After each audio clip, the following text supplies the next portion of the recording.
До Украины работал на вахте как раз. Находился на вахте, началась война. А так как срочку не служил, у меня не было этого. Военника не было. Сразу с вахты уволился, поехал в район. Сделали военник и подписал контракт в 22 году, в декабре. Подписал контракт со штормом и поехал. От шторма поехал обучаться на танкиста, на механика-водителя Т-72. Месяц отучился. И как раз 21 февраля, уже 23 года, был в Таганроге. У наших волонтеров кушали позы в волонтерской кафешке. Но сейчас ее нет уже. Тогда было. 21 февраля уехал на Украину.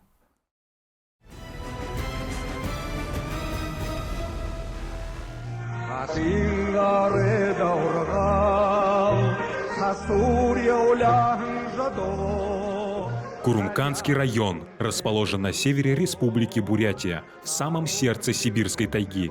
Это удивительное место, окруженное высокими горами и богатыми лесами, раскинулось вдоль берегов реки Баргузин, чьи воды отражают красоту окружающей природы. Район славится своими чистыми озерами, такими как озеро Балан-Тамур и Амут, где царит особая атмосфера спокойствия и гармонии. Здесь природа сохранилась практически в первозданном виде, радуя глаз разнообразием растительности и животного мира. Территорию украшают величественные кедровые леса, альпийские луга и редкие растения, занесенные в Красную книгу. Местные жители бережно относятся к природному наследию, передавая любовь к земле своим детям. Село Алла, где родился Александр Самбаев, находится именно в таком уголке Бурятии. Оно окружено живописными пейзажами, чистым воздухом и гостеприимством местных жителей. Именно здесь сформировались основные ценности Александра – уважение к труду, вера в семейные устои и глубокое чувство привязанности к родине. Эта земля воспитала много талантливых и мужественных людей, чья сила духа и умение противостоять жизненным трудностям стали настоящим достоянием региона. Именно отсюда берет истоки уникальный дух Северного края, воплощенный в легендах, песнях и обычаях бурятского народа. Александр родился в 1985 году. На момент, когда он отправился в зону специальной военной операции, ему исполнилось 37 лет. В феврале 2023 года он после обучения попал на фронт. Пример Александра показывает, что долг перед Родиной включает в себя не только военную службу, но и выполнение гражданских обязанностей. Полгода ездил на танке, сменил 4 танка. И с другом Сакинским с Орлика подписали рапорт о переводе в шторм. В шторме уже пробыл 12 дней. Там был выбор у нас как механика-водителя, мне можно было на БМП, только на технику сесть предлагали. Но пошел стрелком. А друг Акинский пошел на выбор АГСником, типа безопаснее немного. И через 12 дней меня ранило 8 июня. А друга 9 июня убило, только годом позже, где было безопаснее. Год продержался лишний, в один и тот же день почти нас ранило. И все, сразу 3 пули поймал, седалищный нерв прострелило, 2 пули привез, 1 на вылет прошла. Вторая, третья рикошетом залетала, из-за этого на вылет не прошла. И все, осколки. А когда нервы перебиты, пришлось, списывают сразу. Списали, категорию D дали. Александру выпала нелегкая доля. Его сильнейший удар судьбы оказался не столько физическим испытанием, сколько проверкой силы воли и человеческого достоинства. Простреленный большеберцевый нерв – одна из ветвей седалищного нерва, ответственная за движение стопы и пальцев ног. Оставил его без возможности свободно ходить и чувствовать уверенность в каждом шаге. Теперь каждый миг сопровождается необходимостью поддерживать ногу специальным приспособлением – стоподержателем. Без него стопа буквально висит, лишая привычной устойчивости и уверенности. В его памяти осталось яркое воспоминание эвакуации с поля боя и тот момент, когда он получил свою травму. Во время ранения, 8 километров пришлось выползать, были под обстрелом. Вытащить парня не могли, нас заставили.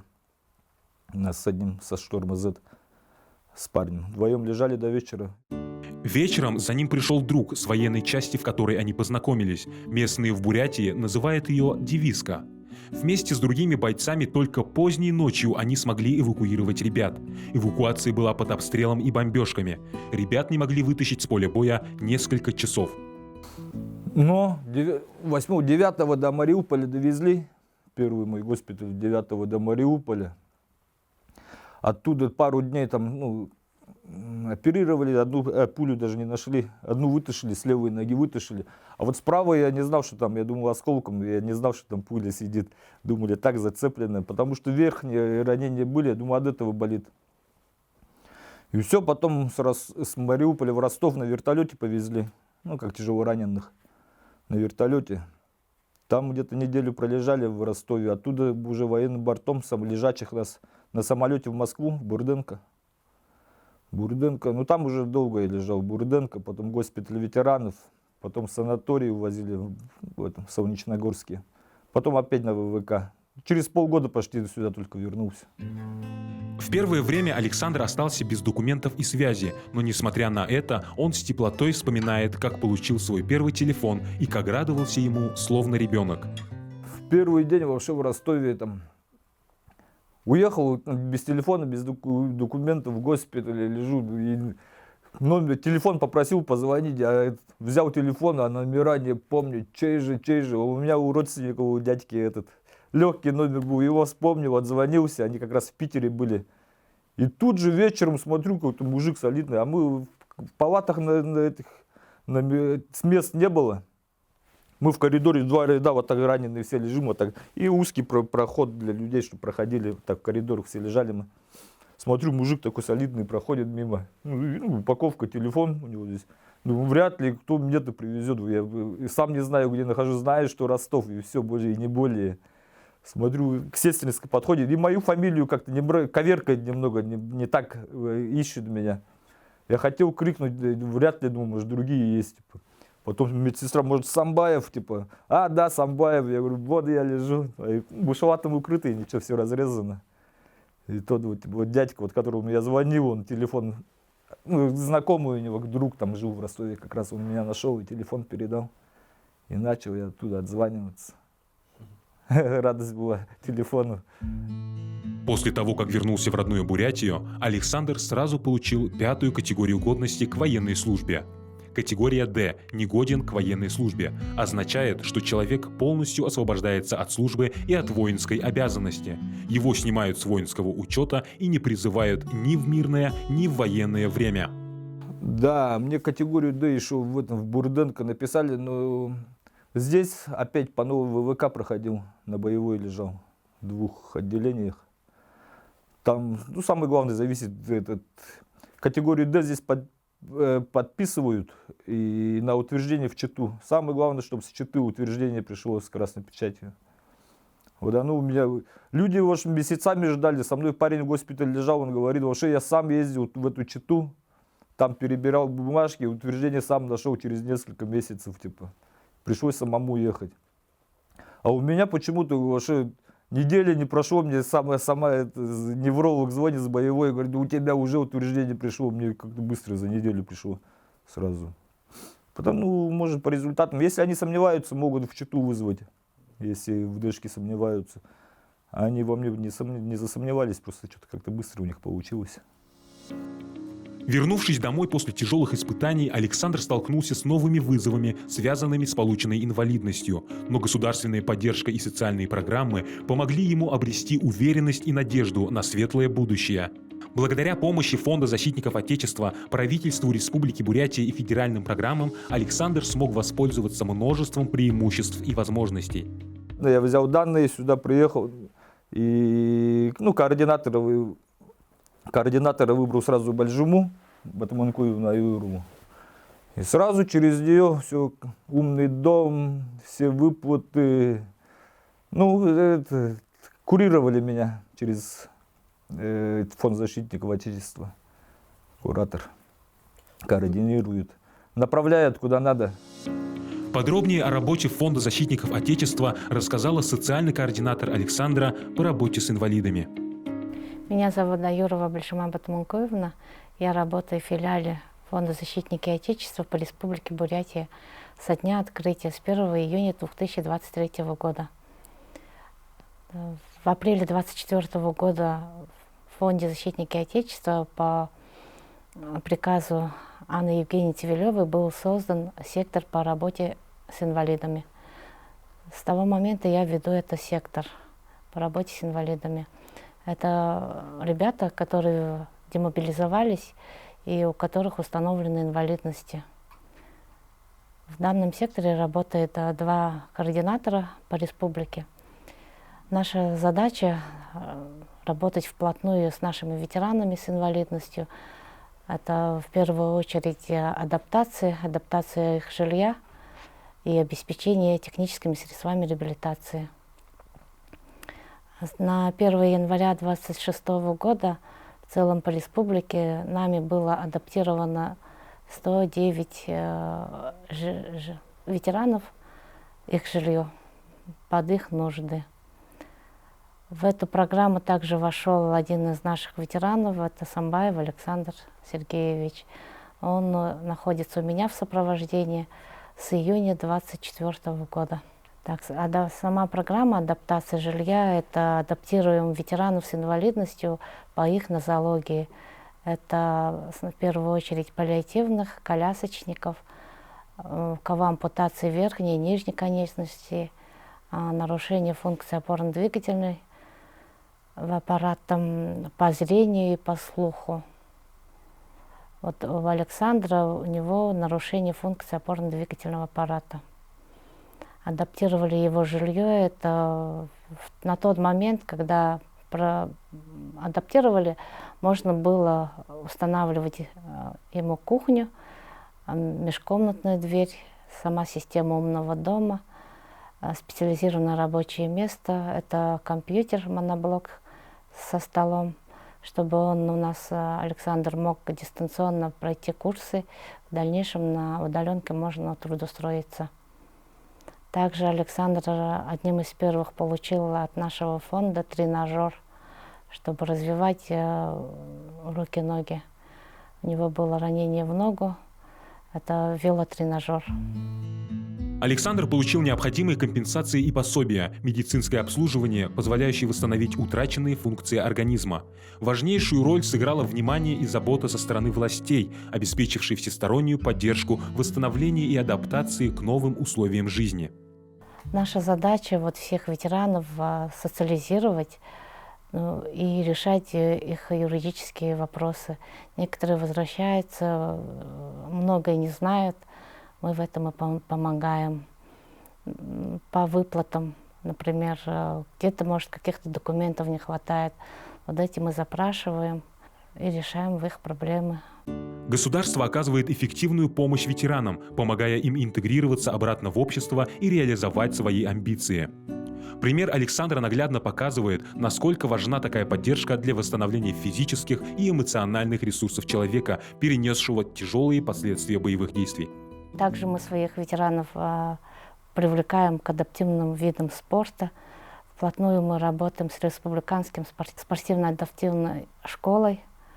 Наши ветераны с удовольствием туда идут. Есть уже команда по волейболу «Сидя». Неоднократно уже занимали призовые места на различных чемпионатах, соревнованиях. Также нас Александр вошел в команду по своему району, железнодорожному району, от общества инвалидов. Играет уже в волейбол «Сидя». Многие ветераны наши выбирают полевую стрельбу, видимо, это как-то ближе. Также есть у нас кандидаты в мастера спорта по полевой стрельбе. И есть еще традиционная стрельба из лука. Есть у нас бронзовый чемпион мира. Цидень Генинов. Многие уже его, наверное, знают.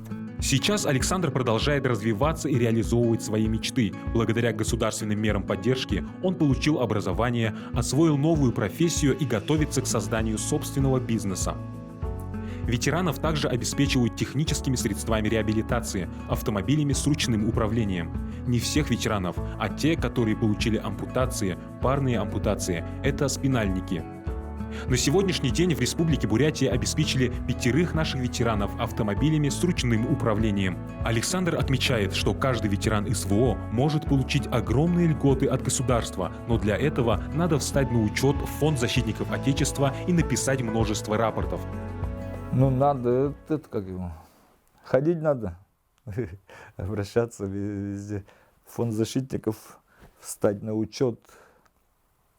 И по документам надо носиться. Я на костылях сам на девизку сколько бегал, оформлял все документы. Там обходной заполнять надо, много чего надо заполнять. Рапортов много надо писать на все выплаты. А то знакомые есть, до сих пор на это не написали, до сих пор на то не написали. Почему не пишут? Что-то, ну, военкоматы надо писать всегда. Я пенсию сразу начал оформлять через военкомат, потому что вот друг есть, он такую пенсию не военную получает, но она намного меньше. Как бы сразу надо писать на военную. Мне просто подсказали, чтобы сразу писал на военную. Там пенсии уже больше. По словам Александра, в Бурятии поддержка ощущается лучше, чем в других регионах. Поддержка? Да, больше, чем в других регионах, потому что в госпиталях с разных регионов у нас здесь лежат прикомандированные. Вот везде, ну, в других регионах нету такого. Что-то я со многими разговаривал. Здесь у нас поддержка хорошая. Что-то в других регионах, может, где-то есть, но в основном, я как послушал, что-то нету сильно таких поддержек. У нас как бы более-менее удивляют всему. Ну, им перечисляешь, лежишь в госпитале, в палате-то другим людям-то то-то есть, это-то есть. Они не слушали никогда в первый раз там что-то там. Вот так у них. Вот у нас как этот намного лучше, я понял. Благодаря льготам и помощи государства Александру приобрели систему «Умный дом», колонку Алису, автоматические выключатели на свет и окна, робот-пылесос, компьютер, тренажер. В ближайшее время ожидает адаптивную одежду, которая удобна для инвалидов. Несмотря на то, что Александр Самбаев изначально не служил в армии, его стремление исполнить долг перед Родиной привело его на поле боя. Полученные травма и категория D поставили крест на дальнейшей военной карьере, однако государство не оставило героя одного.